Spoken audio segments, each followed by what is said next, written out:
그리고 사람은 또한 누구인가, 그리고 예수님, 성령님은 누구신가에 대해서 사족도 같이 얘기 나누고, 이제는 하나님께서 우리에게 주신 말씀, 즉 성경이란 과연 무엇인가에 대해서 오늘 같이 이야기를 나누려고 합니다.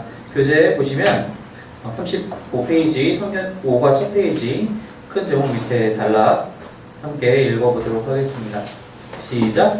성경은 곧 하나님의 살아계신 말씀이자 모습이며 능력입니다. 성경을 통해 하나님의 음성을 듣고 하나님의 모습을 뵈며 하나님의 능력을 체험하기 때문입니다. 따라서 성경 말씀이 곧 하나님이십니다. 그러나 이 사실을 깨닫지 못한 자에게는 성경이란 한낱 서가에 꽂혀있는 장식품에 지나지 않을 것입니다. 이 과를 통하여 우리는 왜 성경이 하나님의 말씀인지, 그리고 그 말씀의 능력이 얼마나 위대한지를 알게 될 것입니다. 이 단락에도 써있지만 우리 대부분 믿으시는 분들, 크리스찬 가정에 찾아가 보면은 책꽂이에 성경 한두 권씩은 다 꽂혀 있어요. 심지어 뭐 10권, 20권씩 갖고 계신 분도 있고, 사실 그 10권, 20권을 다 보는지 잘 모르겠어요. 저도 제가 갖고 성경 다 보기 때문에. 그렇게 많이 팔려 나가는 성경책인데, 실제로 읽는 것에 대해서는 우리가 인색한 것 같아요. 우리가 흔하게 읽는 소설책 있잖아요. 그 소설책을 읽는, 뭐 사람마다 다 이제 개인별 그게 다르겠지만, 평균적으로 소설을 읽는 속도로 성경을 읽게 되면은 80시간이면 다 읽는데요. 80시간이라면은 우리가 사실은 소설책, 마음에 드는 소설책 하나 만나면은 밤새 읽어도 손에서 못 놓잖아요. 그렇게 재미있는 소설책을 읽듯이 성경을 읽으면은 80시간이면은 3일하고 8시간이에요. 3일하고 8시간. 그러니까 업무 시간 8시간만 따지면은 열흘이면 된다는 얘기예요. 그렇게 읽을 수 있는 성경인데도 우리는 그렇게 못 읽는다는 거죠. 우리가 소설책 읽듯이 성경을 읽어본 적 있으세요? 저는 딱 한 번 창세기와 출애굽기를 아주 어렸을 때 그 쉬운 말 성경으로 교회에서 선물을 받아가지고, 그 쉬운 말은 말 그대로 소설책처럼의 그런 어감이잖아요. 그래서 한 번 딱 그렇게 그대로 한 번 더 했어요. 그게 쉽지 않거든요. 그만큼 우리가 말씀을 온전하게 푹 빠져서 읽기란 쉽지 않은 것 같아요. 사실 그것이 우리가 날마다 해야 될 사실은 우리의 경건 생활이기도 한데, 그래서 우리가 통독도 하고 있는데, 저 여러분이 오늘 이후로는 그런 마음으로 함께 성경을 대하고 가까이 했으면 좋겠습니다. 첫 번째 질문 보니까, 성경을 가리켜 하나님의 말씀이라고 하지만 하나님께서 직접 쓰신 것은 아닙니다. 약 1500년에 걸쳐 40여 명의 사람들에 의해 씌워진 것입니다. 그럼에도 성경을 하나님의 말씀이라 부르고 또 믿는 까닭은 무엇입니까? 여기 얘기가 나온 것처럼 사람이 썼습니다. 쓰기는 사람이 썼어요. 우리가 흔히 얘기하는 것처럼 모세오경이라 하면 모세가 이 5권의 책을 썼기 때문에 모세오경이라고 부르는 것이고, 신약에 나와 있는 바울서신들도 바울이 썼기 때문에 바울서신이라고, 바울이 쓴 편지기 때문에 바울서신이라고 우리가 이름을 그렇게 분류를 하잖아요. 그런데도 이것을 왜 하나님의 말씀이라고 이야기를 하느냐? 지금 혹시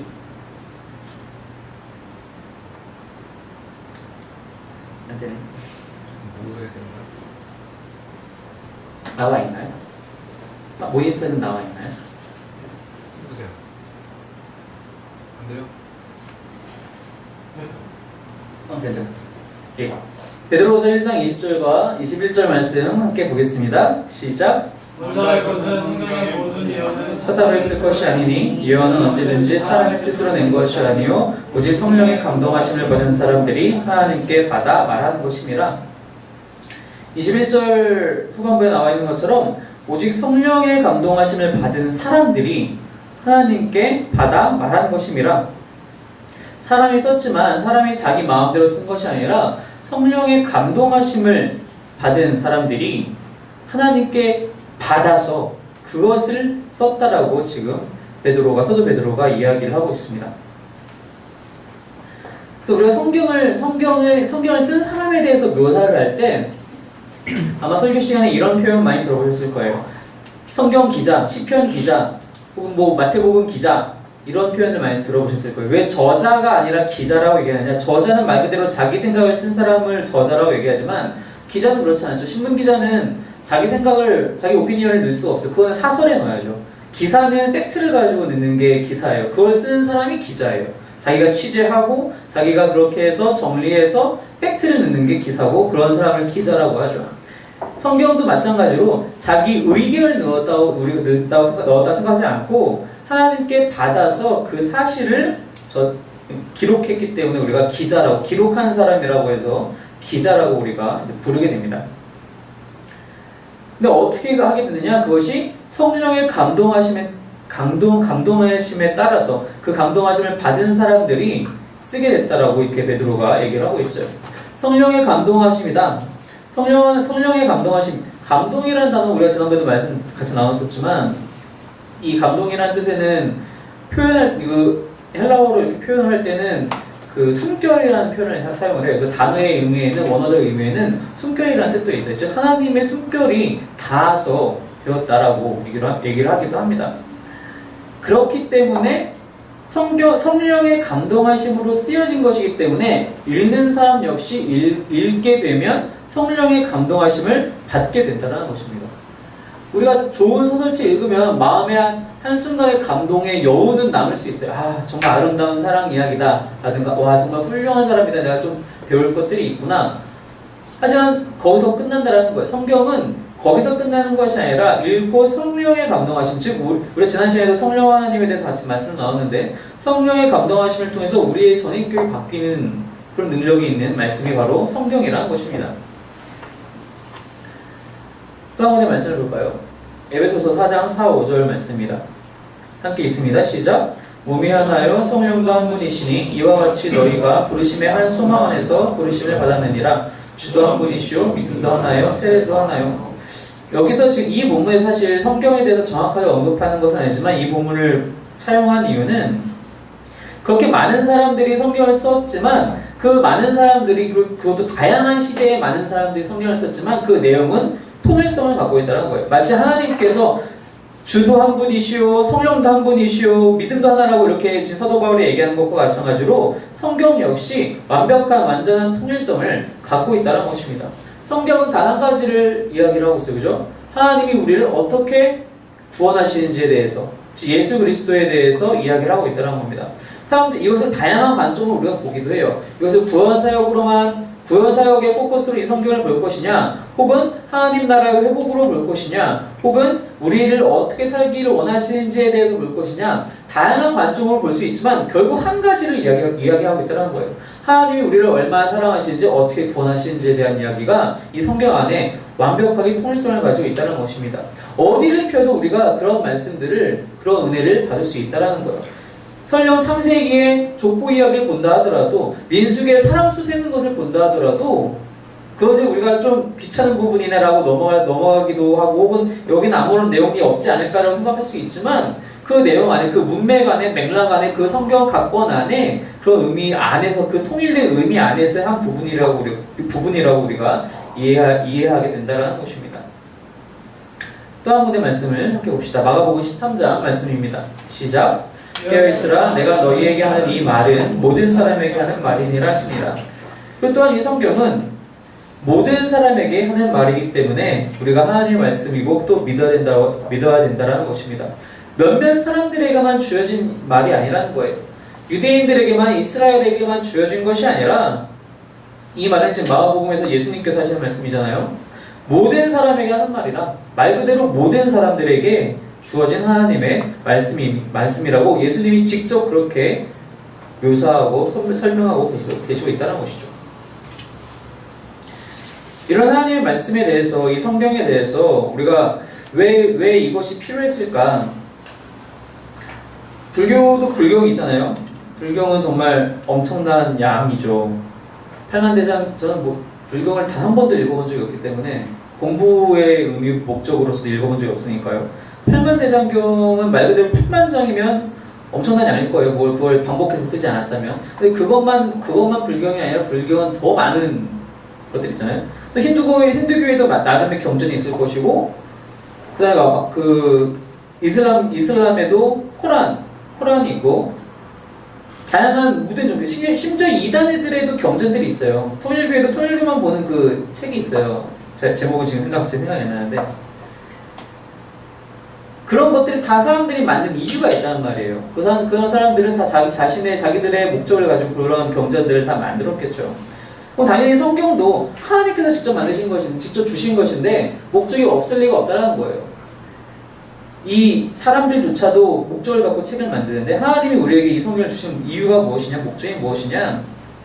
지금 교재에 보시면은 첫 번째로는 그 총론으로, 두 번째로는 강론으로 그 목적을 좀 살펴볼 텐데, 뭐 총론, 강론 말이 어렵지 별로 그렇게 뭐 그 까다로운 건 아니니까요. 요한복음 말씀 먼저 거기 나와 있는 것처럼 보겠습니다. 요한복음 20장 말씀입니다. 시작.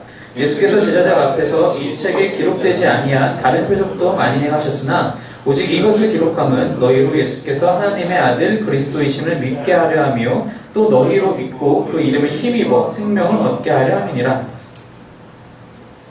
목적이 무엇이냐? 첫 번째로는 예수께서 하나님의 아들 즉 그리스도이심을 믿게 하기 위함인 것입니다.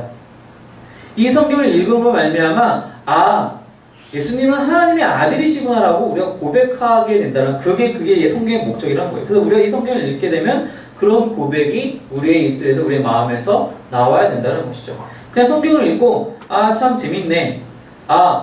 내일 하루는 이렇게 살면 되겠네. 잠언에서 이런 얘기들을 하고 있으니 정직하게 살아야겠네. 부지런하게 살아야겠네. 이런 결론을 내라는 것이 아니라 이 성경을 읽었을 때 예수님은 하나님의 아들이시구나 라고 고백할 수 있어야 된다는 것입니다. 잠깐 우리가 2주 전에 예수님에 대해서 3과에서 같이 말씀 나눌 때도 나눴지만 4대 성인으로서의 예수님이 아니라 하나님의 아들 그리고 그리스도이신 예수님을 우리가 확실하게 믿게 된다는 것이죠. 이 성경을 통하여서. 즉 성경을 통해서 예수님을 통해서 하나님이 우리를 구원하고자 하신다는 것을, 예수님이 그냥 하나님의 아들이신 것으로 끝난 것도 아니고 그분이 그리스도이시라는 것을, 즉 그리스도라는 것은 무엇입니까? 구원자라는 뜻이잖아요. 의역하면 하나님의 구원이라는 것을 우리가 알 수 있어야 된다는 것입니다. 성경을 통하여서. 그래서 이 31절 후반부에서 그 이름을 힘입어 생명을 얻게 한다는 것이죠. 여기서 말하는 생명은 그냥 물리적인 생명을 얘기하는 것이 아니라 참 생명을 얻게 된다는 것입니다. 참 생명을 얻게 된다는 것입니다. 반대로 얘기하면은 우리 성경을, 말씀을 가까이 하지 않으면 참 생명을 멀리하게 된다는 거예요. 그것을 더 가치 있게 여기지 않고 오히려 이 세상의 것을 더 가치 있게 여기게 된다는 것입니다. 말씀이 내 머릿속에서 기억이 안 나면은 우리가 세상의 것에 더 현혹되기 쉽다는 거예요. 우리가 지난 시간에 성령님에 대해서 얘기 나눌 때 성령님이 하시는 사역 중에 하나가 무엇이었습니까? 말씀을 기억나게 하고 또 그것을 다시 가르치는 사역이었잖아요. 말씀이 우리 안에 기억나지 않으면, 말씀이 우리 안에서 살아 움직이지 않으면은 우리는 세상의 것을 쫓을 수밖에 없다는 거예요. 내 눈앞에 있는 돈다발이 더 유용하게 보이고 더 중요하게 보인다는 겁니다. 그렇게 되면. 다음 구절도 한번 같이 보겠습니다. 디모데후서 3장 말씀입니다. 시작. 또 어려서부터 성경을 알았나니 성경은 능히 너로 하여금 그리스도 예수 안에 있는 믿음으로 말미암아 구원에 이르는 지혜가 있게 하느니라.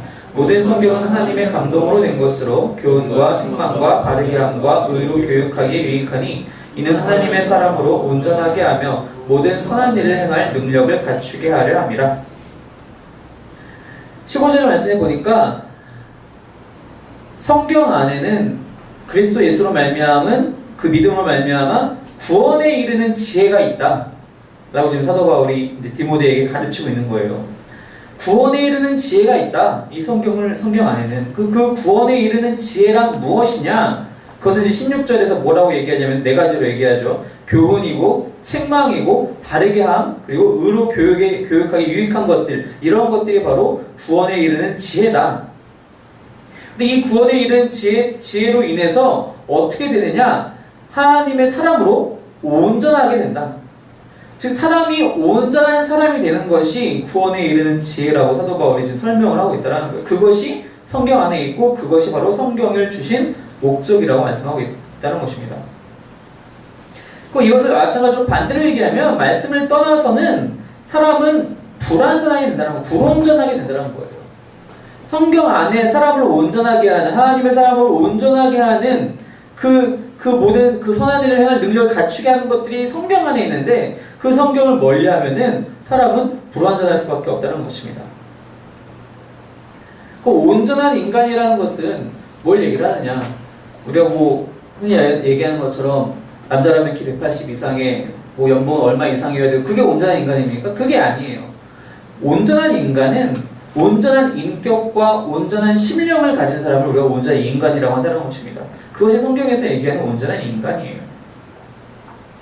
온전한 인격과 온전한 심령은 그냥 나타나지 않아요. 그냥 오지 않아요. 우리가 지난주에 말씀 나눈 것처럼 성령의 9가지 열매는 그냥 어느 순간 생기는 게 아니에요.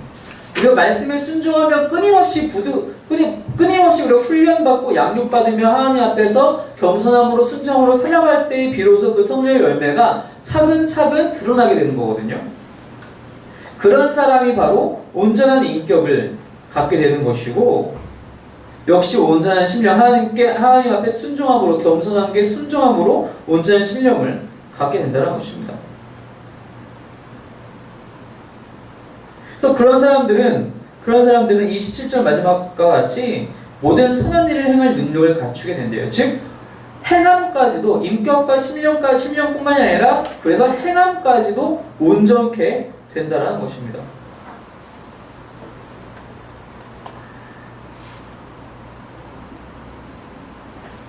다음 페이지 세 번째에서 보면은 이 내용을 토대로 성경을 어떻게 정의할 것이냐,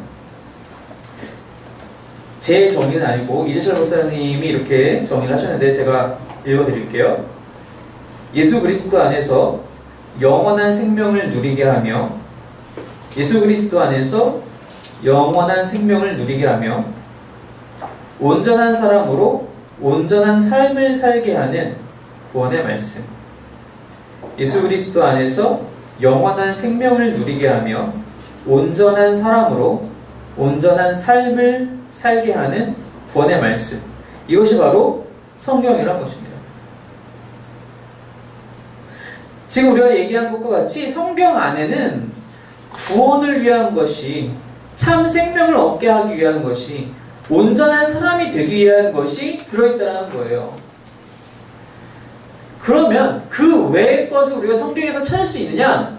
그렇지 않다는 거예요. 그 외의 것을 우리가 성경에서 찾을 수 없다는 겁니다.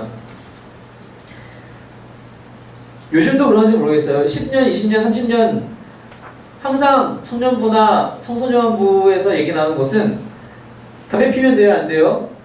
성경에 그런 말 있어요, 없어요? 없어요. 없으면 되나요? 아니에요. 왜 아니라고 우리가 얘기할 수 있어요? 그것도 여러 가지 이야기들이 성경을 기초로 해서 나타나겠죠. 하지만 성경 자체에서 그것을 단호하게 너 담배 피지 마 라고 얘기하고 있느냐? 그렇진 않아요. 그러니까 우리가 엉뚱한 것을 성경을 통해서 찾고자 할 때에 이런 오류가 발생한다는 거예요. 우리가 구원과 생명에 대해서는 성경 어디를 봐도 알 수 있지만 그 외의 것을 성경에서 찾으려고 하다 보니까 사람들이 자기 임의대로 성경을 읽게 되고 오해하게 되고, 그래서 이단이 나타나게 된다는 거예요. 성경을 읽을 때에는 우리가 구원이 어떤 것인지, 하나님이 날량한 사랑이 어떠한 것인지, 그래서 참 생명을 주신다는 그것이 무엇인지를 알고 싶을 때에는 성경을 봐야 되지만 그 외의 것들을 우리가 나의 목적 때문에 성경을 봐서는 안 된다는 것입니다. 크게 성경이 어떤 목적을 가지고 우리에게 주어졌는지 함께 얘기를 나눴는데, 그 37페이지에 보면은 성경의 분류가 나와 있죠. 사실 이 성경의 분류는 다 여러분들이 아시다시피, 그리고 또 대부분의 이 분류는 우리가 갖고 있는 성경책의 순서와도 거의 일치해요. 그렇게 크게 다르지 않다라는 거죠. 그래서 이제 구약 같은 경우는 지금 이 책에는 보면 율법서, 역사서, 시가서, 선지서 이렇게 크게 네 분류로 얘기를 하는데, 세밀하게는 네 분류로 얘기하기도 하고 크게는 세 분류로 얘기하기도 해요. 세 분류로 얘기할 때는 여기서 보면 율법서와 그리고 역사서와 선지서를 하나로 합치고 시가서, 이렇게 세 가지로 해서 크게 세 분류로 분류하기도 하고요. 이게 사실은 유대인들의 기본적인 분류예요. 근데 이제 세밀하게 분류할 때는 네 분류로 해서 율법서, 역사서, 시가서, 선지서 이렇게 분류를 하긴 합니다. 율법서라는 것은 말 그대로 모세오경을 얘기하는 것이죠. 모세오경 안에는 특별히 이 율법에 대해서 모세가 하나님으로부터 받은 그 율법에 대해서 이제 이야기를 하고 있기 때문에 율법서라고 이제 얘기를 하죠. 역사서는 말 그대로 시간의 흐름대로 이스라엘의 역사가 어떻게 흘러왔는지, 그래서 하나님이 이스라엘을 통하여 어떻게 세상의 역사를 주관하시는지에 대해서 보여주시는 장면들이죠. 그래서 여호수아부터 시작해서 에스라, 느헤미야, 에스더까지가 역사서가 되고, 시가서라고 하기도 하고 성문서라고 하는 욥기, 시편, 잠언, 전도서, 아가. 사실 그래서 이것을 시가서라고 붙인 이유도 다 노래에 해당하기 때문에 그래요. 욥기가 노래라고? 근데 욥기도 노래예요. 사실 욥기는 가장 처음에 몇 장이랑 가장 뒤에 몇 장만 빼고는 그 가운데는 다 시의 형식을 통한 노래의 형식이거든요. 그렇기 때문에 이제 시가서에 분류가 되고, 또 이거 시가서 성문서라고 한다고 지혜서라고도 하기도 돼요. 지혜의 문학들이기 때문에. 선지서는 크게 이제 예언서라고 하기도 하는데, 뭐 예언서, 선지서 같은 말인데 여기서 예자가 예언서의 예자를 이제 한문으로 쓸 때 예견하다 혹은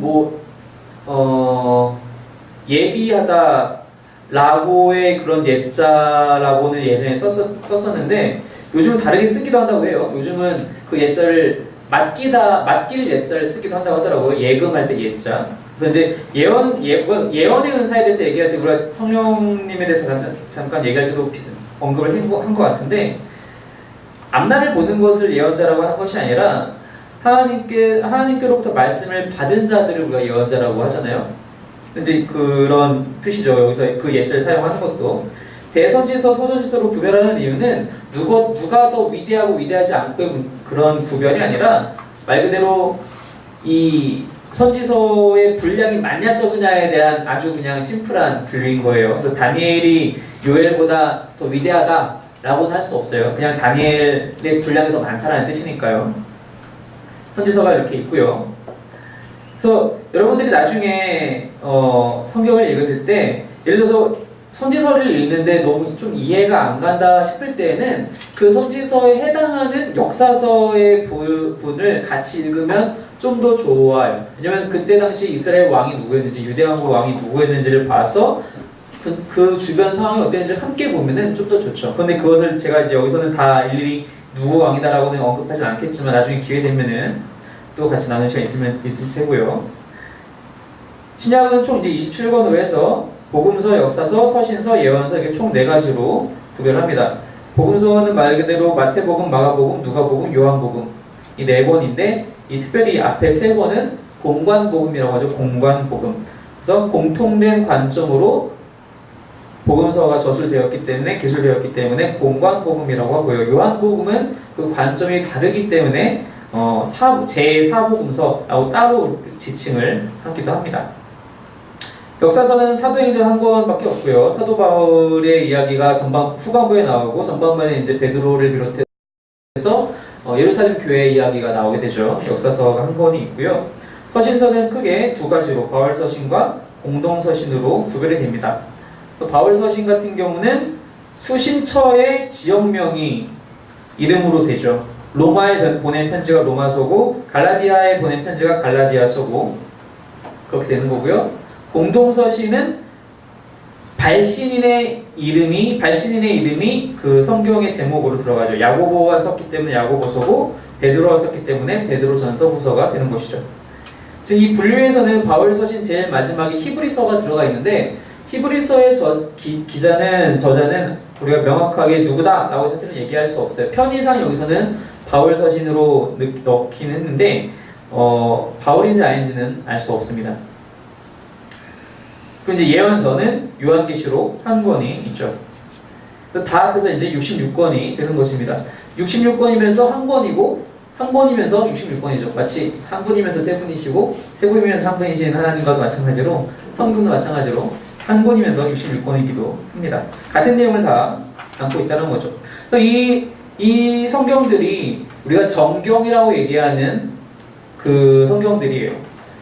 정경은 이제 초대교회 시절에 이제 정경화 작업을 통해서 거쳐온 거예요. 여기서 말씀드린 정경화 작업이라는 것은 어떤 학자들이나 교회 지도자들이 모여서 야 이건 넣고 이건 빼자 라고 구별한 것이 아니라 모두가 이거는 정경이다라고 이해하고 받아들이고 인정했던 것을 거기서 그냥 공식적으로 인정한 것에 불과해요. 즉 사람의 어떤 안목을 가지고 야 이건 빼자 이건 넣자라고 할 수 없었다는 거예요. 모두가 이건 하나님의 말씀이다라고 물론 기본적인 전제 조건은 있어요. 이것이 정말 예수 그리스도에 대해서 이야기하고 있느냐 복음에 대해서 이야기하고 있느냐 이런 몇 가지 조건들이 있어요. 근데 그것이 통과가 되면은 누구나 인정했던 것들을 이제 정경이라고 다시 한번 공식적으로 인정한 정경화 작업이 있었고, 그 외의 것들이 이제 외경 혹은 위경이라는 것들이 있는데, 우리 개신교회에서는 그것들을 자료로 가끔 활용하기는 할 뿐 공예배에서는 사용하지 않고 있습니다. 이 말씀들의 특징이 다음 페이지에 가면은 무엇인가? 라고 볼 때, 자, 하나님의 말씀이 성경의 특징은 무엇인가? 우리가 좀 얘기를 해봐야 되는데, 첫 번째 말씀인 요한복음 6장 68절 말씀입니다. 시작. 시몬 베드로가 대답하되 주여 영생의 말씀이 주께 있사오니 우리가 누구에게로 가오리이까? 자, 하나님의 말씀, 이 성경은 영생의 말씀이라는 것입니다. 영생의 말씀. 영원한 생명을 얘기하는 것이죠. 영원한 생명. 이 영원한 생명을 해석하는 차이가 있긴 하지만 일단은 우리가 받아들이는 대로 영생의 말씀이라고 받아들이면, 왜 이것이 영생의 말씀이 되느냐? 이 말씀을 주신 분이 영생을 소유하고 있기 때문입니다. 영원한 생명을 갖고 계신 분이 말씀을 주셨기 때문에 그 말씀이 영원한 생명의 말씀이 된다는 것입니다. 사람이 하는 말은 제한이 있어요. 제가 던지는 말들은, 제가 하는 말들은 제가 살아있을 땐 유효해요. 하지만 제가 죽으면 유효하지 않을 수도 있어요. 하지만 하나님께서 하신 말씀은, 그리고 하나님이신 예수께서 하신 말씀은 그분이 영원한 생명을 갖고 계시고 그분 자체가 영원한 생명이시기 때문에 그분이 주시는 말씀 역시 영원한 생명의 말씀이 된다는 것입니다. 그래서 베드로도 이렇게 표현하죠. 베드로서 전서 1장 말씀입니다. 시작. 너희가 거듭난 것은 썩어질 씨로 된 것이 아니요 썩지 아니할 씨로 된 것이니 살아있고 항상 있는 하나님의 말씀으로 되었느니라. 하나님의 말씀이 항상 있다. 항상 있는 하나님의 말씀이다. 당연하죠. 왜? 영원한 생명의 말씀이시기 때문에 항상 있으신 것이죠. 항상 유효한 말씀이 되는 것이죠. 이렇게 항상 유효한 말씀이 만약에 저 멀리에 있다면, 에베레스트 산 꼭대기에 정말 초라한 사당 하나 혹은 거대한 사당 하나 지어놓고 거기에만 보관하는 거라면 누가 접근할 수 있겠습니까? 그럴 수 없죠. 뭐 어몽길 대장 같은 분들만 가능하겠죠. 그런데 그 하나님의 말씀은 어떻게 찾아야 하느냐? 신명기 말씀입니다. 시작. 내가 오늘 내게 명령한 이 명령은 내게 어려운 것도 아니요 먼 것도 아니라 하늘에 있는 것이 아니니 내가 이르기를 누가 우리를 위하여 하늘에 올라가 그의 명령을 우리에게로 가지고 와서 우리에게 들려 행하게 하랴 할 것이 아니요. 다음 말씀입니다. 이것이 바다 밖에 있는 것이 아니니 내가 이르기를 누가 우리를 위하여 바다를 건너와서 그의 명령을 우리에게로 가지고 와서 우리에게 들려 행하게 하려 할 것도 아니라 오직 그 말씀이 내게 매우 가까워서 내 입에 있으며 내 마음에 있은즉 내가 이를 행할 수 있느니라. 산꼭대기에 있는 것도 아니고 바다 밖에 있는 것도 아니고 마지막 절에 보니까 매우 가까이 말씀이 있는데 너의 입에 있고 너의 마음에 있다. 그렇기 때문에 너가 이 말씀을 행할 수 있다. 누구나 접근할 수 있는 말씀이라는 것입니다. 사실 이 누구나 접근할 수 있기까지는 오랜 세월이 걸렸어요. 성경 자체가 처음 쓰여질 때는 구약은 히브리어로 쓰여지고 그리고 신약은 헬라어로 쓰여지는데 이 두 가지 성경은 히브리어와 헬라어를 아는 사람만 읽을 수 있었겠죠. 당연히 처음에는. 그래서 이 구약 성경 히브리어는 히브리어를 아는 사람이 당시 유대인들이 이렇게 그 초대교회 시절에 많지 않았기 때문에 이방인 출신 그리스도인들은 이 히브리어 구약 성경을 읽고 싶어도 읽을 수가 없는 거예요. 그래서 어떻게 했느냐? 이것을 헬라어로 번역을 하는 작업을 해요. 그래서 그 성경을 우리가 70인역이라고 하거든요. 70인역이라는 성경에서 구약밖에 없어요. 구약을 히브리어에서 헬라어로 번역한 거기 때문에 이제는 헬라어를 아는 사람들이라면은 성경을 다 읽을 수 있는 시대가 된 거죠. 거기까지는. 그리고 나서 이제 그리스가 지중해를 제패하던 시대가 이제 물러가고 로마인들이 제패하면서 헬라어는 물론 그때도 통용이 됐지만 그 사회 전반에 깔려있는 언어는 사실 라틴어가 많이 깔려있게 되거든요. 로마 때문에. 근데 그것이 라틴어로 이제 번역이 돼요. 그것을 이제 불가타역이라고 하는데 이제는 헬라어를 왜냐하면 헬라어는 로마 시대에는 지식층이 사용하는 언어로 사람들이 인식을 했어요. 라틴어는 서민들에게까지 퍼져 있는 언어가 라틴어였고요. 모든 사람들이 이제는 성경을 또 볼 수 있게 되었죠. 하지만 라틴어를 모르면 또 만찬 꽝인 거예요.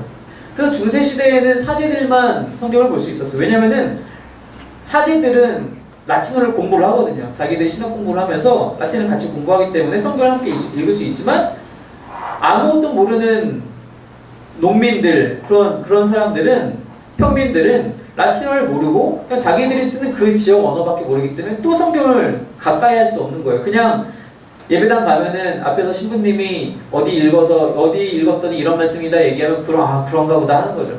그거를 이제 깨뜨리면서 그 마틴 루터가 독일어로 성경을 번역을 하게 되죠. 라틴어에서 독일어로. 그래서 모든 사람들이 말 그대로 직접 말씀을 볼 수 있게끔. 그것이 이제 구텐베르크의 그 출판 기술, 인쇄 기술을 통해서 더 많이 마침 때가 맞아서 또 보급이 되게 되죠. 세계사 시간 아닌데요.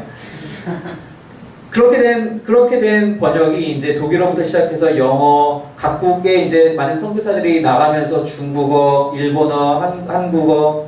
사실 한글 성경도 한글 성경이 올 때는 처음 온 거는 중국어 성경을 갖고 와서 번역을 다시 한 게 이제 한글 성경으로 처음에 우리나라에 들어왔다가 그것이 이제 우리나라 사람들이 더욱더 이제 교회, 이런 신학적인 부분에서 이제 발전을 하고 더 이제 그런 것들을 다 받아들이기 쉬운 시대가 되었을 때 이제는 원어를 가지고 직접 번역을 해서 한글 성경이 나오게 돼요. 그 전까지는 그래서 옛날 성경들은 그래서 좀 그런 뭐랄까요 문법이라든지 그런 거 좀 어색한 부분들도 왜냐면 이미 여러 번 번역을 거친 걸 다시 번역했기 때문에 하지만 지금은 그렇지 않죠.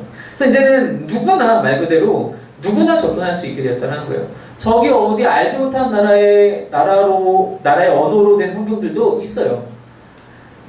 그 필리핀에 가보면은 필리핀은 공용어는 영어죠. 공식 언어는 영어지만 필리핀의 지역 원래 언어는 따갈로그거든요. 따갈로그는 들어도 무슨 말인지 모르겠더라고요. 전혀 감이 안 오는 언어예요. 근데 그 언어로도 성경이 있어요. 그 언어로 성경이 있어요. 그 필리핀 교회 가면은 두 가지 성경이 영어 성경이 있고 따갈로그 성경이 다 같이 비치가 되어 있거든요. 지금 누구나 이제 물론 아직도 번역이 안 된 곳들이 있어서 성경 번역을 하는 선교사님들 많이 계시지만 이제 많은 사람들이 직접 말씀에 접근할 수 있게 되었다는 것입니다. 그렇기 때문에 우리가 방금 읽었던 이 신명기 14절의 후반절에 있는 것처럼 너가 이 일을 행할 수 있느니라 여기에 대해서 우리가 이제 핑계할 수 없다는 거예요. 이 이야기는 우리가 좀 뒤에서 다시 한번 하겠지만 이제 누구나 접근할 수 있기 때문에 누구나 말씀대로 행할 수 있게 되었다는 것이죠. 네 번째로 누가복음 말씀입니다.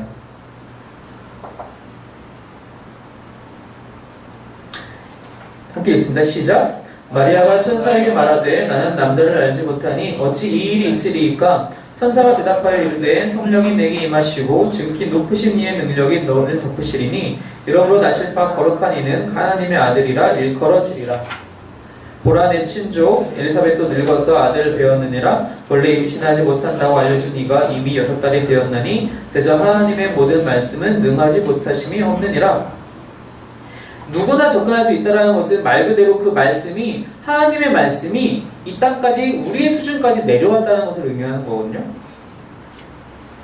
우리의 수준까지 내려왔다고 해서 그 능력도 우리의 수준까지 내려왔다라고 할 수 없다는 겁니다. 말씀의 위치는 접근할 수 있는 위치는 우리의 수준까지 내려왔지만 그 말씀이 갖고 계신 능력은 하나님의 능력 동일하다는 것입니다. 그래서 지금 이 37절에도 대저 하나님의 모든 말씀은 능하지 못하심이 없느니라. 처녀가 아이를 베어 아기를 가지는 것이 전혀 불가능하지 않다는 거예요. 늙어서 아이를 못 가지는 엘리사벳이 아이를 가지는 것이 불가능하지 않다는 거예요. 90세의 아들을 낳을 수 있는 사라가 불가능하지 않다는 겁니다. 우리가 누구나 접근할 수 있다고 해서 그것이 가치 없는 것이 아니라 하나님의 동일한 능력이 있는 그 하나님의 능력 그 자체인 말씀이라는 것을 우리가 알고 또 믿고 있어야 한다는 것입니다. 이렇게 하나님의 능력을 소유한 하나님의 말씀은 그 자체로 세력을 확장합니다. 사도행전 말씀입니다. 시작. 이와 같이 주의 말씀이 힘이 있어 흥왕하여 세력을 얻으니라. 세력을 확장해요. 이 사도행전에서는 우리가 사도행전을 여러분 다 읽어보셔서 아시겠지만 교회가 날이면 날마다 확장을 해요. 베드로가 한번 성령님의 감동하심을 받아서 설교를 하기, 말씀을 증거하게 되면 3,000명, 4,000명이 돌아서요. 그들의 삶이, 그들의 예배가 말씀으로 충만해져서 날마다 세력을 얻게 돼요. 핍박과 박해가 아무리 가득해도 그거하고는 상관이 없어요. 말씀 자체가 능력이 있기 때문에 그 세력을 점점점 확장한다는 거예요. 그것이 초대교회에서만 생기는 일이냐? 그렇지 않다는 겁니다.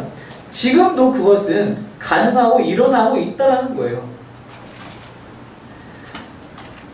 강의 중에 이재철 목사님이 이제 예화 한 가지를 들어주시는데 무엇이냐면은 그분이 이제 사업하실 때는 정말 그분 스스로의 표현이에요. 제 평가가 아니에요. 그분 스스로의 표현이 개차반 같은 삶이었다라고, 정말 타락한 삶을, 우리가 알고 있는 모든 타락을 다 경험한 삶을 사셨다고 말씀하시면서, 홍성사가 이제 그분이 함께 하는 그 사모님께서 이제 하시는 사업이잖아요. 한 직원이 몇 해 전에 집을 사게 되었대요. 근데 월급을 받는 세일즈맨, 그런 샐러리맨이 그 집을 산다는 게 요즘 같은 때 얼마나 힘들어요. 참 성실하시고 참 그렇게 했기 때문에 그게 가능한 것이죠.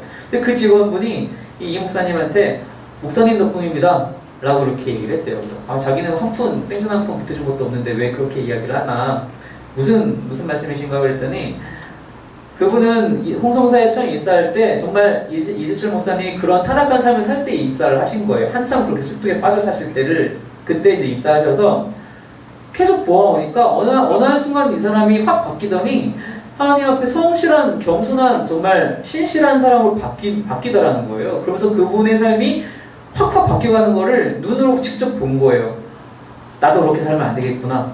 그래서 그렇게 변화된 것이, 자기도 그런 썬데이 크리스찬이었는데 그런 삶이 차곡차곡 성실하게 살아서 집을 살 수 있는 삶으로 바뀌었다고, 그렇게 자기가 그렇게 얘기하면서 다 목사님 덕분입니다 라고 이렇게 얘기를 했다고 하더라고요.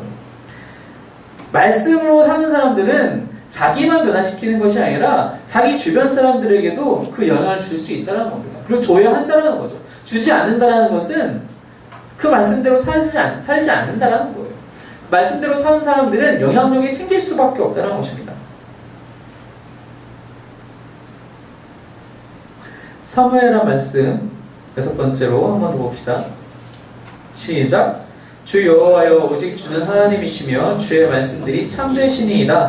주께서 이 좋은 것을 주의 종에게 말씀하셨사오니. 또한 이 말씀의 성경의 특징은 무엇이냐? 참된 말씀이라는 것입니다. 참된 말씀. 참된 말씀이라는 것은 뭘 얘기를 하느냐? 우리로 하여금 생명을 얻게 한다는 것입니다. 이 말씀을 통해서 우리가 생명을 얻을 수 있기 때문에 참된 말씀이라고 우리가 얘기한다는 것이죠. 아까 요한복음에서도 예수님께서 말씀하셨지만 생명을 주시기 위해서 이 말씀을 주셨다라고 말씀하고 계시잖아요. 7번째로 히브리서 말씀도 함께 같이 보겠습니다. 시작. 하나님의 말씀은 살아있고 활력이 있어 좌우의 날선 어떤 검보다도 예리하여 혼과 영과 및 관절과 골수를 찔러 쪼개기까지 하며 또 마음의 생각과 뜻을 판단하나니 지으신 것이 하나도 그 앞에 나타나지 않음이 없고 우리의 결산을 받으실 이의 눈앞에 만물이 벌거벗은 것 같이 드러나느니라. 12절 말씀에 보면은 이 말씀은 검과도 같아서 혹은 검보다 더 예리하여서 혼도 쪼개고 영도 쪼개고 마음의 생각 그리고 뜻을 판단하기까지 한대요. 혼, 영, 마음, 생각, 뜻 다 공통점이 무엇이죠? 눈에 보이지 않는다는 거예요. 눈에 보이지 않는 것도 말씀은 좌지우지한다는 겁니다. 무슨 뜻이냐? 참된 말씀, 이 참된 말씀이라는 것은 아까 사무엘이 얘기한 것과 같이 우리를 정말 적나라하게 비추는 거울이 된다는 것입니다. 우리의 겉모습만 드러내는 것이 아니라 우리의 속 안에는 보이지 않는 것까지도 다 비추는 거울이 되기 때문에, 그래서 13절에서 얘기한 것과 같이 다 벌거벗은 것 같이 그분 앞에 드러나게 된다는 것입니다. 말씀 때문에, 말씀을 통해서. 말씀을 마주하게 되면은 우리가 얼마나 무능한 존재인지, 우리가 얼마나 타락한 존재인지, 우리가 얼마나 부정한 존재이고 우리가 얼마나 미련한지, 어리석은지를 알 수 있게 된다는 거예요. 평소에는 드러나지 않아요. 평소에는 날마다 주일마다 성경책 옆구리에 끼고 교회 가는 정말 제대로 된 크리스천이다. 그 열심히 일하는, 회사에서는 열심히 일하고 말 잘 듣는 사원이다. 하지만 말씀 앞에 섰을 때는 우리의 진짜 본 모습이 드러나게 된다는 것입니다.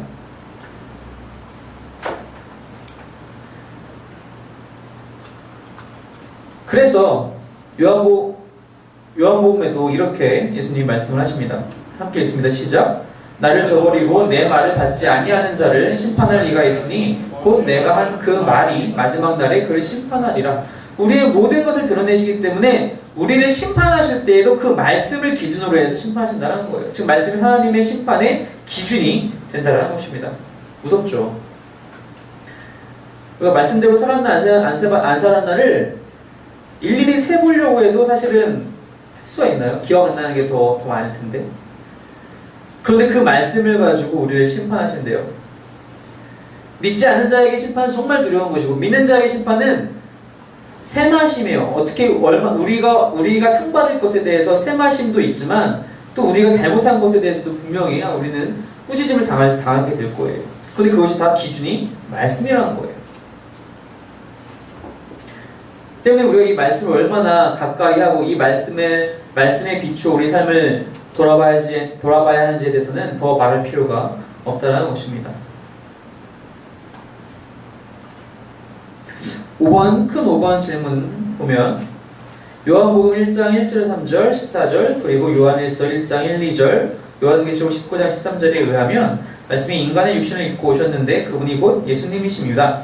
예수님께서 바로 말씀이시며 말씀이 곧 예수님이십니다. 그 말씀에 의해 구체적으로 어떤 능력들이 나타났습니까?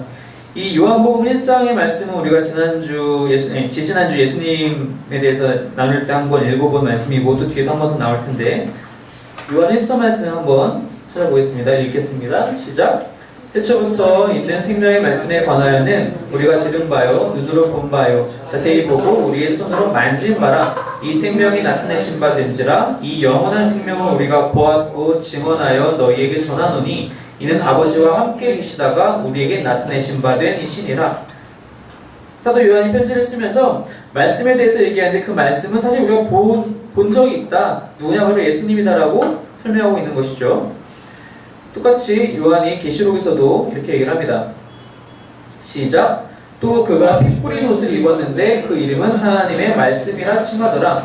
사도 요한이 이제 밤모습에서 환상을 보면서 하나님께서 허락하신 환상을 보면서 묘사하기를 그가 피 뿌린 옷을 입었는데 그 이름은 하나님의 말씀이라 칭하더라. 피 뿌린 옷을 입었더라는 것은 당연히 우리가 바로 생각나는 분이 바로 예수님이시죠. 예수님의 보혈의 피로 우리를 덮으셨기 때문에 하나님의 어린 양으로도 묘사하기도 하죠. 근데 그분의 이름을 하나님의 말씀이라, 요한복음 말씀 우리가 이미 알고 있는 것처럼 태초에 말씀이 계셨는데 그 말씀이 우리 가운데 오셨다라고 얘기하는 것과 같이 예수님을 묘사하는 것이고요. 근데 이 말씀으로 인하여서 어떤 능력들이 성경 안에서 증거되었느냐, 어떤 능력들이 나타나느냐. 첫 번째로는 마태복음 말씀입니다. 4장 말씀 함께 읽겠습니다. 시작. 갈릴리 해변에 다니시다가 두 형제 곧 베드로라 하는 시몬과 그의 형제 안드레가 바다에 그물 던지는 것을 보시니 그들은 어부라. 말씀하시되 나를 따라오라. 내가 너희를 사람을 낚는 어부가 되게 하리라 하시니 그들이 곧 그물을 버려두고 예수를 따르니라. 거기서 더 가시다가 다른 두 형제 곧 세베대의 아들 야고보와 그의 형제 요한이 그의 아버지 세베대와 함께 배에서 금을 깁는 것을 보시고 부르시니 그들이 곧 배와 아버지를 버려두고 예수를 따르니라. 말씀에는 어떠한 능력이 있느냐? 우리를 부르시는 능력이 있다는 것입니다. 지금 이 본문에서는 예수님이 이제 제자들을 부르시는 장면이에요. 나를 따라오더라. 너로 하여금 사람을 낚는 어부가 되게 하겠다. 베드로가 그 말씀을 듣자 그물도 버리고 배도 버리고 예수님을 따르게 돼요. 우리가 이 말씀을 사람은 참 간사한 것이 누구나 사람의 입장에서 보고 나를 중심으로 모든 것을 바라봐요. 그래서 이 말씀을 사람을 중심으로 보게 되면 야, 베드로 대단하다. 어떻게 자신의 생업을 다 버릴 수 있을까? 라고 생각하기 쉬운데 사실은 베드로가 위대한 것이 아니라 요한과 야고보가 위대한 것이 아니라 그렇게 하게끔 하시는 하나님의 말씀의 능력이 위대하다는 것입니다. 예수님의 말씀의 능력이 있었기 때문에 베드로가 버릴 수 있었다는 거예요. 당시 베드로만 자신의 직업을 버렸을까요? 아니에요. 어떤 사람들은 자기가 어떤 일을 하다가 마음에 안 들면 버리기도 하고, 내 꿈은 정말 무엇일까? 내 꿈을 위해서 나의 지금 현재 생활을 한번 버려볼까? 하는 용기 있는 사람들도 다 있었을 거예요. 베드로가 이 자기의 배를 버려 그물을 버린 것은 베드로의 결단력이 중요한 것이 아니라, 결단력이 그렇게 이제 판단받아야 될 것이 아니라, 그만큼 예수님의 능력이, 그 말씀의 능력이 대단하고 위대하다는 거예요. 그걸 이야기하고 싶다는 것이죠. 사람을 중심으로 우리가 성경을 볼 때 그런 쉽게 오해를 갖게 된다는 것입니다. 하지만 분명히 알아야 될 것은 말씀의 그 능력이 있다는 것입니다. 우리를 부르시는데 어떻게 부르시느냐? 우리로 하여금 하나님이 원하시는 삶을 살도록 부르신다는 것입니다. 어젯밤에 엄청나게 비가 왔는데, 제가 요즘은 뭐 차도 갖고 다니고 하기 때문에 걷는 시간이 사실 많지 않잖아요. 요즘 같은 세상에서는. 예전에는 이제 비 오는 날 혹은 비 온 다음 날 걸어 다니면은 지렁이들이 잔뜩 보도블럭 위에 올라와서 죽어있는 것, 냄새가 좀 비린 냄새 나는데, 원래 지렁이들은 흙에서 살잖아요. 근데 이제 비가 오니까 이들이 이제 다 기어 나와가지고 얘들이 딱 돌아다니다가 콘크리트 바닥으로도 가기도 하고, 차도로, 인도로 다 여기저기 나가다가 이제 다시 자기 집으로 가야 되는데 갈 방법을 모르는 거예요. 왜냐면 비가 왔기 때문에 다 이미 뭐 냄새들은 씻겨 나갔을 것이고, 얘네들이 뭐 방향 감각이 뛰어난 것도 아니고, 그냥 그 자리에서 결국 헤매다가 죽고, 이제 해가 떠가지고 말라붙어서 죽게 된다는 거예요. 이게 우리랑 별반 다르지 않다는 겁니다. 우리 역시 갈 길을 알지 못한다는 거예요. 그래서 이사야 선지자도 마찬가지로 이사야서 53장에서 우리가 다 양 같아서 갈 길을 알지 못한다고 했어요. 근데 그때 하나님께서 우리를 당신의 길로 불러내셔서 우리를 당신의 길로 인도하신다는 것입니다. 말씀을 통해서 우리를 진짜 우리가 살아가야 하는 길로 불러내셔서 인도하신다는 것입니다. 세컨 컬링이라고도 말을 하기도 합니다. 첫 번째 부르심이 우리가 믿음으로, 구원으로의 부르심이라면, 우리가 구원받은 자로서 이제 어떻게 살 것인가? 마더 테레사도 처음부터 마더 테레사가 아니었죠. 그분이 인도에서 태어났기 때문에 인도에서 그렇게 그 어려운 사람들을 다 돕고 살게 되는 그런 사람이 아니었어요. 그분은 알바니아 출신의 출신이신데, 한 여인이 수녀가 되기까지는 첫 번째 부르심이었겠죠. 그 수녀가 되고 나서 그 인도 캘커타 지역으로 가게 되는 그것을 자신의 수기에서 두 번째 부르심이라고 얘기를 하고 있어요. 세컨 보케이션이라고 묘사를 하고 있어요. 그 부르심을 통해서 하나님이 원하시는 삶으로 안착하게 된다라는 것입니다. 그것이 말씀이 주시는 능력이라는 것이죠.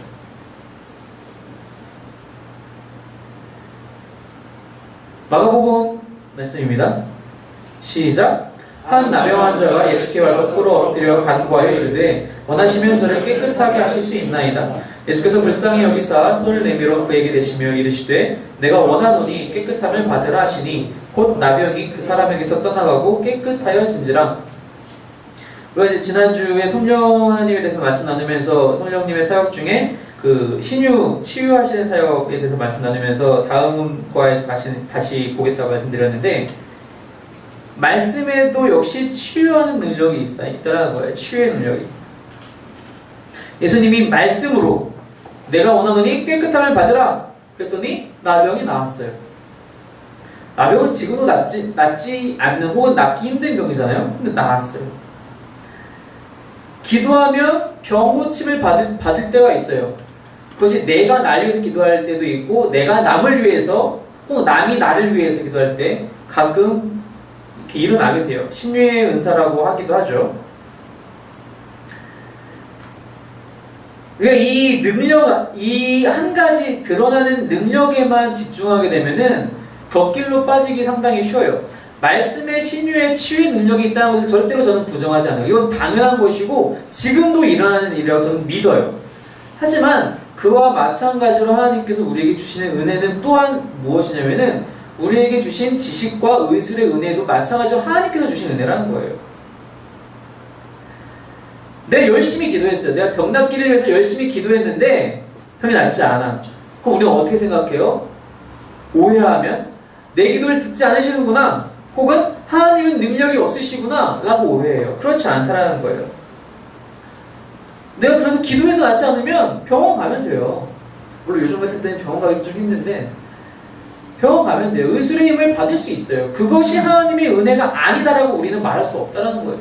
하나님이 우리에게 지성을 주셨기 때문에, 이성을 주셨기 때문에 그만큼의 의학의 발달이 있었고 그만큼의 병고침의 은혜도 우리 가운데 있다는 걸 우리가 알고 있어야 돼요. 근데 그것조차도 불가능하다고 할 때 우리 역시 또 한 번 하나님이 나를 버리셨다라고 생각하기 쉬운데 그렇지 않다는 겁니다. 그 안에 하나님의 뜻이, 내가 알지 못한 하나님의 뜻이 분명히 있다라는 거예요. 즉 기도로 낫느냐 의술로 낫느냐는 그걸 결정하시는 분은 하나님이시라는 걸 우리가 인정해야 된다는 겁니다. 어떤 것으로 낫지 않는다면 그 낫지 않는 것이 나에게 더 유익하기 때문에 하나님이 나에게 그렇게 하셨다라고 우리가 받아들이고 아멘할 수 있어야 된다는 거예요. 어려워요. 절대로 쉽지 않아요. 나의 부모가, 나의 가족이, 혹은 내가, 내 아이가 그런 상황에 있을 때에 그것을 인정하기란 정말 쉽지 않을 거예요. 그런데 그게 하나님이 일하시는 말씀의 방식이에요. 그래서 하나님께서는 우리의 육신을 고쳐주시는 것이 제1 목표가 아니라 우리의 영을 고쳐주시는 것이 제1 목표이기 때문에 그렇다는 겁니다. 우리가 여러 간증들을 듣잖아요. 이런저런 사람들을 통해서 내가 육신의 부족함 때문에 오히려 더 하나님을 깊이 만나게 되었다라고 간증하시는 분들을 우리가 종종 보게 되잖아요. 제가 읽지는 않았지만 오체불만족이라는 책을 쓴 제 이름도 잘 모르겠네요. 관심이 많이 없어서.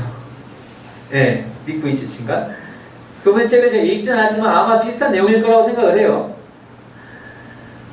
근데 그러한 것들을 우리가 겪기 전에는 사실은 알 수 없어요. 겪었을 때도 그렇게 될지도 우리는 사실 장담하지 못해요. 그런데 그 안에 하나님의 뜻이 있다는 것을 우리가 분명히 인정해야 된다는 것입니다. 이해할 수 없더라도 우리는 인정할 수 있어야 된다는 거예요. 세 번째로 누가복음 말씀입니다. 시작. 예수께서 그곳에 이르사 쳐다보시고 이르시되 삭개오야 속히 내려오라. 내가 오늘 내 집에 유하여야 하겠다 하시니 급히 내려와 즐거워하며 영접하거늘 무사람이 보고 수군거려 이르되 저가 죄인의 집에 유하러 들어갔도다 하더라. 삭개오가 서서 주께 여짜오되 주여 보시옵소서 내 소유의 절반을 가난한 자들에게 주겠사오며 만일 누구의 것을 속여 빼앗은 일이 있으면 네 갑절이나 갚겠나이다. 예수께서 이르시되 오늘 구원이 이 집에 이르렀으니 이 사람도 아브라함의 자손이미로다. 삭개오가 왜 죄인으로 평가받는지는 다들 아시죠? 세리라는 당시의 직업이 어떠한 직업이었는지도 우리가 다 알고 있어요. 로마에서 야 너네 이번 달에 10만 원을 내. 10만 원을 걷어서 나한테 바쳐. 그렇게 세리한테 명령을 하면 세리는 15만 원을 걷어서 5만 원 자기가 먹고 10만 원을 바치기도 하고 100만 원을 걷어서 90만 원 자기가 먹고 10만 원을 바치기도 해요. 자기 마음대로 해요. 그것에 대해서 로마가 터치하지 않는다는 거예요. 그게 세리가 일하는 방식이에요. 삭개오가 일했던 방식이에요. 삭개오가 지금 뭐라고 8절에서 얘기하고 있냐면은 일단 나는 현재 소유의 절반을 다 나눠주겠습니다. 그리고 속여서 빼앗은 것이 있다면 당연히 다 속여서 빼앗은 것이죠. 그것을 4배로서 갚겠대요. 자기한테 뭐가 남아요? 남는 거 없어요. 그죠? 예수님의 말씀을 듣고 이 반응이 나타났다는 거예요. 예수님이 그 집에 가셔서 밥만 드셨겠어요? 삭개오와 대화를 나누셨겠죠. 그 삭개오와의 대화, 삭개오가 예수님의 말씀을 듣고 첫 번째 반응이 이제 다 제가 모든 것을 포기하겠습니다라고 나타났다는 겁니다. 즉 하나님의 말씀, 예수 그리스도의 말씀에는 포기케 하는 능력이 있다는 것입니다. 이게 정말 얼마나 힘든지 우리가 포기한다, 무언가를 포기한다라는 건 참, 그래서 이런 병도 있다고 하더라고요. 그래서 어떤 다큐멘터리 같은 그런 TV 프로를 보면은 어떤 사람 집에 갔더니 집안 전체가 쓰레기로 가득 차 있는 거예요. 그러니까 못 버리는 거예요. 20년 전에 산 우산도 다 찢어졌는데 언젠가 쓰지 않을까, 언젠가 고치지 않을까. 15년 전, 30년 전에 산 카세트 라디오도 언젠간 듣지 않을까. 다 20몇 평 아파트에 자기 혼자 누워있는 공간 말고는 다 그런 거예요. 구청에서 나와가지고 다 청소해 주는데 절대로 안 된다고 할아버지가 막 못 버리게 하고 막 내쫓고 결국에 그러다가 이제 심리치료도 받으면서 어떻게 하면서 이제 그 회복되는 과정들을 보여주는 그런 프로도 있었는데, 사람은 쉽게 포기하지 않아요. 그것이 물건이 됐든 자신이 갖고 있는 눈에 보이지 않는 무언가가 됐든지 간에 쉽게 포기하지 않는다는 거예요. 왜 포기하지 않게 되느냐? 우리가 욕망에 집착하게 되었을 때 우리가 무엇을 버려야 할지 잊게 된다는 것입니다. 뭐라도 더 하나 소유하고 싶을 때, 뭐라도 더 집착과 탐욕이 생겼을 때 우리는 버리기 싫어하게 된다는 겁니다.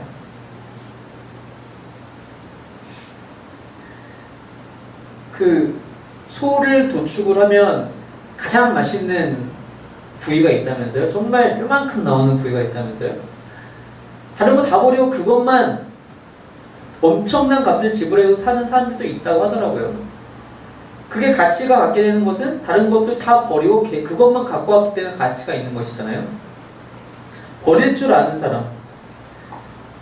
말씀은 우리로 하여금 버릴 줄 알도록, 포기하게 하도록 한다는 것입니다. 우리가 갖고 있는 모든 헛된 욕망들, 탐욕들, 집착들을 다 버리게 한다는 것입니다. 또 한 말씀에는 어떤 능력이 있느냐? 마가복음 말씀입니다. 시작. 예수께서 헌금함을 대하여 앉으사 우리가 어떻게 헌금함에 돈 넣는가를 보실세. 여러 부자는 많이 넣는데 한 가난한 과부는 와서 두 랩도 넣고 한 고드란트를 넣는지라. 예수께서 제자들을 불러다가 이르시되 내가 진실로 너희에게 이르노니 이 가난한 과부는 헌금함에 넣는 모든 사람보다 많이 넣었도다.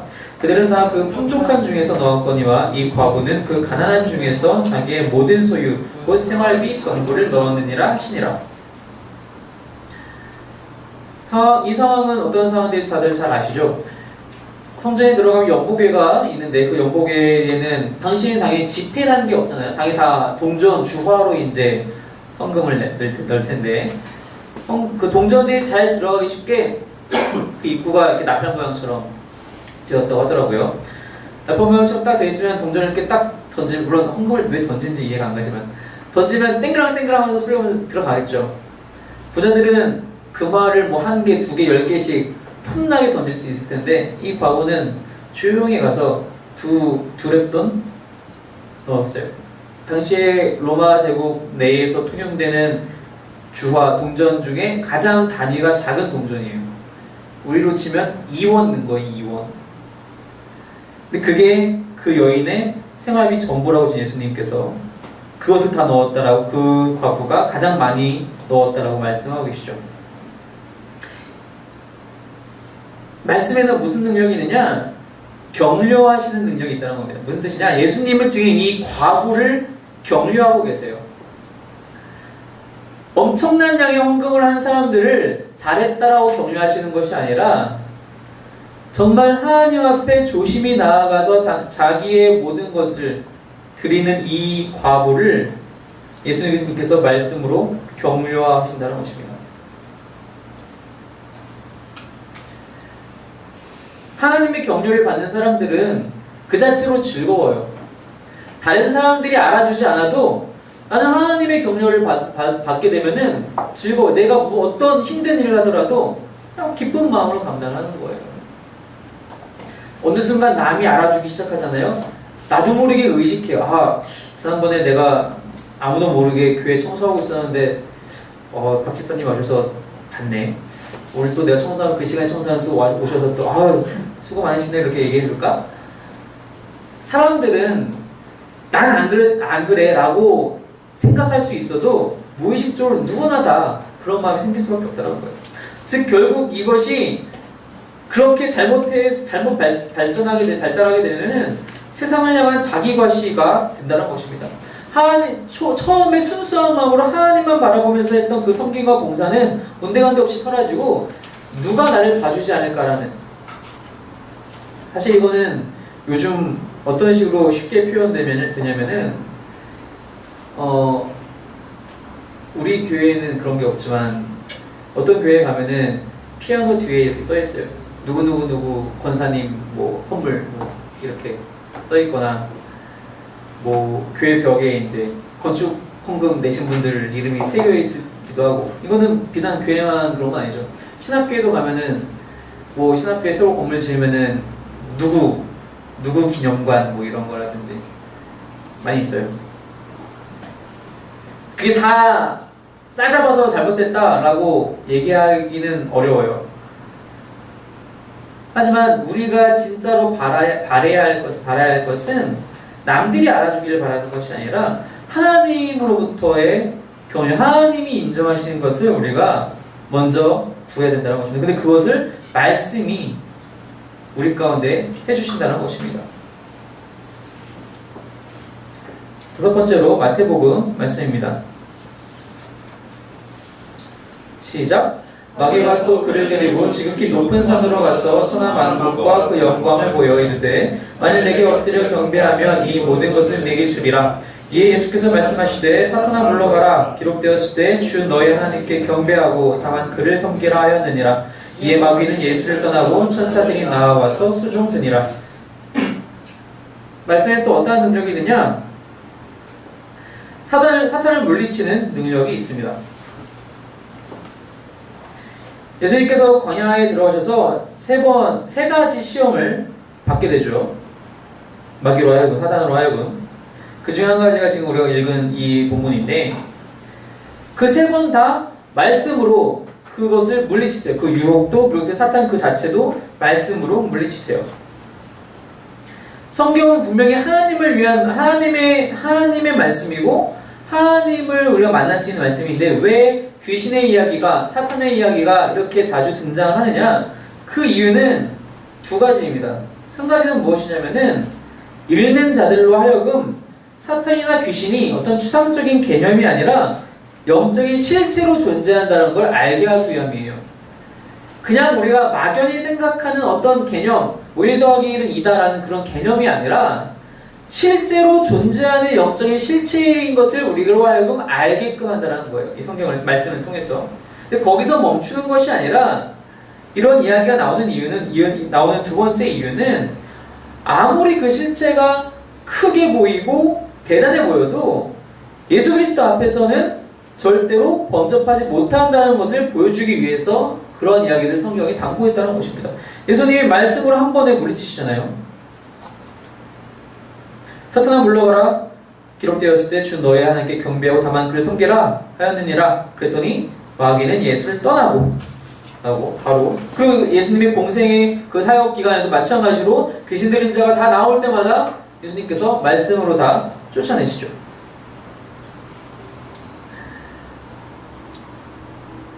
실제로 어떤 그 이단들은 보면은 성경에서 처음 시작하다가 귀신에 대한 이야기가 나오면은 엄청나게 깊게 파요. 제가 알기로는 그렇게 하는 집단이 김기동 베레아 집단으로 알고 있는데 엄청나게 파요. 그러면서 귀신에 대해서 우리가, 그러니까 이런 논리죠. 지피지기면 백전백승이다. 잘 알면은 잘 대적할 수 있다. 근데 거기에는 오류가 있는데 무엇이냐면은 성경은 우리가 하나님을, 예수 그리스도를 알려고 만나는 말씀이지 귀신을 공부하기 위한 책이 절대로 아니라는 거예요. 그래서 한국은행에 있는 위조지폐 감별사들은 어떻게 해요? 진짜 지폐만 날마다 만져요. 그 사람들은 위조지폐 안 만져요. 업무 시간에 그 사람들이 하는 일은 날마다 진짜 지폐 만지는 거예요. 그러다가 가끔 이걸 검사하기 위해서 의뢰가 들어와서 가짜를 딱 만지는 순간 한 번에 알아차리는 거죠. 이거는 이래서 가짜입니다. 우리는 귀신을 공부할 필요가 없어요. 귀신을 무시하라는 얘기가 아니에요. 공부할 필요가 없어요. 우리는 하나님을 더욱 잘 믿게 되면, 알게 되면, 가까이 하게 되면은 그런 것들은 자연스럽게 우리가 멀리할 수 있게 된다는 것입니다. 그래서 베드로 전서에서도 베드로가 이렇게 얘기합니다. 시작. 근신하라 깨어라. 너희 대적 마귀가 우는 사자같이 두루다니며 삼킬 자를 찾나니 너희는 믿음을 굳건하게 하여 그를 대적하라. 이는 세상에 있는 너희 형제들도 동일한 고난을 당하는 줄을 알미라. 사탄을 대적하라고 얘기하면서 믿음을 굳건하게 하여 그를 대적하라고 얘기를 하고 있어요. 사탄을 더욱 열심히 공부해라. 그들의 습성이 무엇인지, 어떻게 하는지, 언제 나타나는지, 어디서 나타나는지, 누가 나타나는지 그런 것들을 공부하라고 하는 것이 아니라 믿음을 더 굳건하게 함으로써 그들을 대적할 수 있다고 얘기하고 있다는 거예요. 믿음을 굳건하게 한다는 것은 당연히 말씀을 더욱 가까이 한다는 것이고 하나님 앞에 더욱 가까이 나아간다는 것이죠. 그것이 우리가 사단을 대적할 수 있는 방식이라는 겁니다.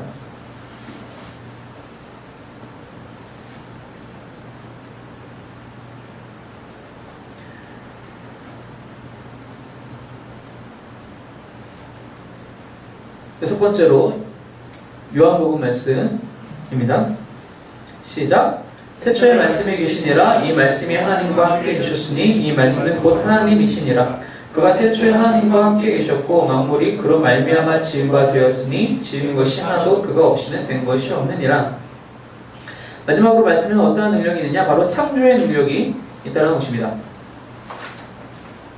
말씀이 창조의 능력이 있다는 것에 대해서는 사실은 우리가 이미 잘 알고 있는 내용이고 또 사실은 더 깊이 있는 내용이기 때문에 쉽게 여기서 다 얘기하기는 힘들 것 같아요. 하지만 우리가 말씀이 갖고 있는 창조의 능력에 대해서 너무 제한적으로 생각하지는 않았으면 좋겠어요. 무슨 뜻이냐면은 말 그대로 창조라는 그 지엽적인 의미로 인해서 무언가를 만들어내는 그런 것만 생각할 것이 아니라 우리의 삶을 더 풍성하게 하시는 어려운 가운데서도 우리의 삶을 하나님으로 하여금 풍성하게 하시는 그런 능력도 역시 창조의 능력으로 좀 봤으면 좋겠다는 거예요.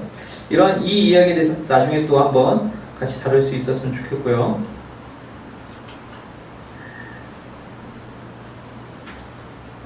그래서 결론적으로 그 마지막 페이지 교재 보시면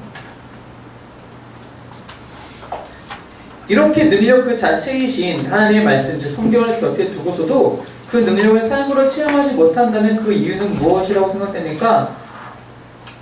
다 알죠, 우리는. 첫 번째 이유는 읽지 않아서예요. 문제는 읽지 않아서 그 말씀을 우리가 체험하지 못한다는 거예요. 성경이 내 옆에 가까이 있어요. 요즘 같은 세대에서는 스마트폰으로 내 손 안에 있어요. 성경의 말씀이. 그런데 안 읽어요. 참 읽지 않아요. 이거는 제가 여러분들에게 말씀드린 게 제가 저 자신의 말씀을 얘기하고 있는 거 참 읽지 않아요. 읽지 않습니다. 읽지 않은데 삶으로 체험할 수 있나요? 할 수 없어요. 두 번째로는 읽어도 내 궁리에 맞는 부분만 읽어요. 여러분들 물론 장다리는 그렇지 않은데 다른 가게들 가면은 내 시작은 미약하였으나 끝은 심창다리라는 말씀이 곳곳에 붙어있어요. 가게들만 들어가면. 그 본문 자체가 어떤 문맥에서 쓰여진지를 우리는 알지 못하고 그냥 좋으니까 갖다 붙이는 거예요. 요한복음에서도 예수님께서 말씀하시기를 무엇이든지 구하라 그리하면 이루리라. 그 부분만 우리가 기억하지 그 전 단계는 기억하지 않아요. 빌립보서에서 사도 바울이 얘기한 것처럼 아무것도 염려하지 말고 다 구하라고 하는 것도 그 부분만 우리가 생각하지 그 뒤에 하나님이 실제로 어떻게 이루시는지에 대해서는 우리는 생각하지 않는다는 거예요. 예레미야 말씀 함께 읽겠습니다. 시작. 우리가 당신을 우리 하나님 여호와께 보내면 그의 목소리가 우리에게 좋든지 않든지를 막론하고 순종하려 함이라. 우리가 우리 하나님 여호와의 목소리를 순종하면 우리에게 복이 있으리이다 아니라. 그의 목소리가 우리에게 좋든지 않든지 그것을 막론하고 순종해야 된다는 거예요. 말씀이 내 귀에 달든 쓰든 우리는 무조건 받아들이고 순종해야 된다는 거예요. 그렇게 하지 않기 때문에 우리가 이 말씀의 능력, 앞에서 봤던 그 많은 말씀의 능력을 실제로 체험하지 않는다는 겁니다. 세 번째로는 많이 읽고 다 읽어도 결정적일 때 믿지 않는다는 겁니다. 아까 그 귀신에 대한 얘기를 잠깐 했었는데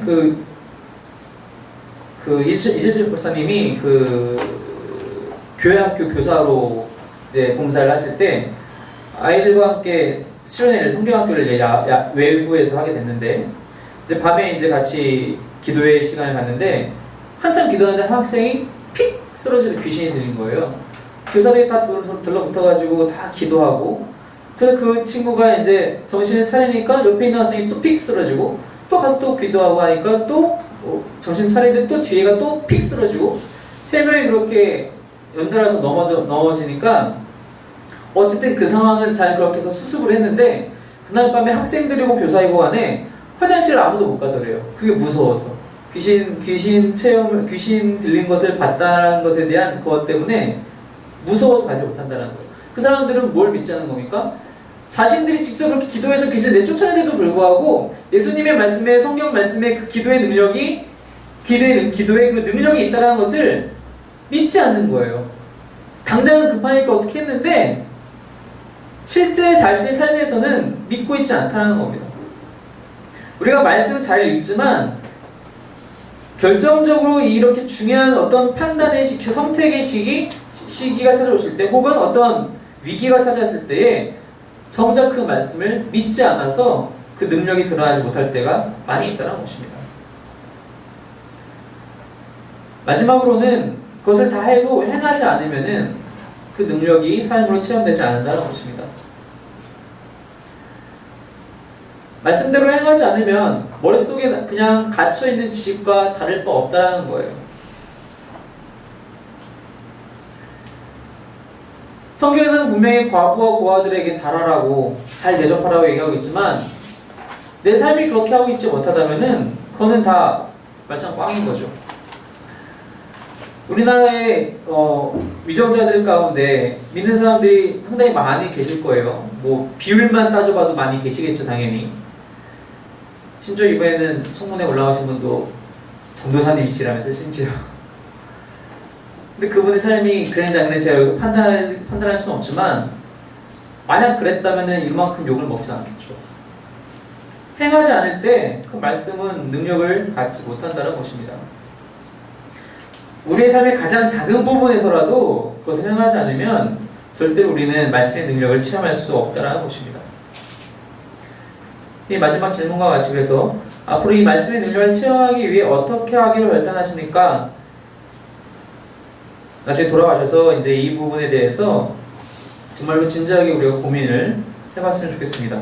이것을 그냥 앞으로는 순종하겠습니다 라고 쓰는 것이 아니라, 제가 지금까지는 이런 것들을 잘 못했는데 이러한 구체적인 부분들을 한번 해보겠습니다 라고 더 구체적으로 디테일하게 한번 고민하시고 써보셨으면 좋겠어요. 제가 꼭 무조건 하루 한 장 말씀을 읽겠습니다, 혹은 하루에 일주일에 한 구절은 내가 암송을 해보겠습니다, 혹은 말씀을 그대로 문자 그대로 한번 내가 실행해 보겠습니다, 한 달에 한 번은, 최소한 한 달에 한 번은 말씀을 문자적으로 한 번이라도 실행해 보겠습니다 라든가, 그런 좀 디테일한 결단들이 좀 우리 삶에 또 여러분들이 나중에 다시 이제 복습하실 때에 있었으면 좋겠습니다. 그래서 이 말씀과 늘 함께 하면서 말씀 앞에 순종하는 저와 여러분이 되시기를 축원합니다.